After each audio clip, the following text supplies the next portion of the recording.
విద్యార్థి సంఘం రాష్ట్ర కమిటీ పిలుపులో భాగంగా ఏప్రిల్ 6వ తారీఖున చలో బోర్డ్ ఆఫ్ ఇంటర్మీడియట్ విజయవంతం చేయాలని ఈరోజు పీడిఎస్ ఆర్మూర్ ఏరియా కమిటీ ఆధ్వర్యంలో కుమార్ నారాయణ భవన్లో విలేకరుల సమావేశం నిర్వహించడం జరిగింది.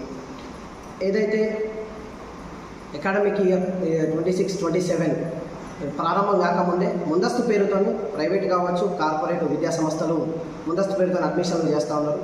ఇక్కడ ఉన్నటువంటి ఎంఈఓ కావచ్చు, స్థానిక ఎంఈఓ గారు కావచ్చు, లేదంటే డిఓ గారు, వివిధ మండలాల ఎంఈఓ గారు స్పందించలేరు. ఏదైతే విద్యా సంస్థలు ముడుపులందినే అని మేము ప్రశ్నిస్తూ ఉన్నాం పీడిఎస్గా. మరి నిమ్మకు నీరెత్తని విధంగా ఇక్కడ ఉన్నటువంటి విద్యా ఉన్నతాధికారులు వ్యవహరిస్తూ ఉన్నారు. వెంటనే ఏదైతే ముందస్తు పేరుతో అడ్మిషన్లు చేస్తున్నటువంటి ప్రైవేట్ కావచ్చు, కార్పొరేట్ విద్యా సంస్థలపైన కఠినంగా చర్యలు తీసుకోవాలని మేము పీడిఎస్ డిమాండ్ చేస్తున్నాం. లేదంటే మునుముందు జరగబోయేటువంటి కార్యక్రమాలు కావచ్చు, ఉద్యమాలలో ఖచ్చితంగా ప్రభుత్వం బాధ్యత వహించాలని మేము పీడిఎస్గా తెలియజేస్తున్నాం.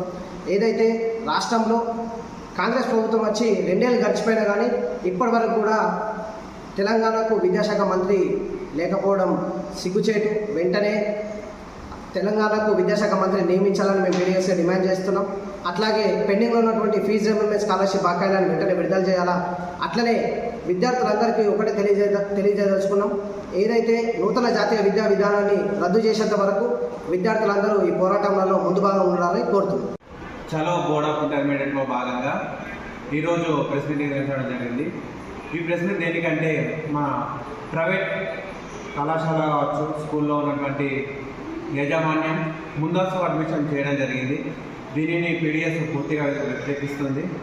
అదేవిధంగా ఆర్మూర్లో ఉన్నటువంటి డిఓ కానీ, ఎంఈఓ కానీ ఈ ప్రభుత్వం ప్రైవేట్ కార్పొరేట్ స్కూళ్ళ పైన తగిన చర్యలు తీసుకోవాలని, ఇలా తీసుకోకపోతే ముందస్తు జరిగే ఉద్యమాలకు వీరే బాధ్యత అవుతారని పీడిఎస్గా మేము డిమాండ్ చేస్తాము.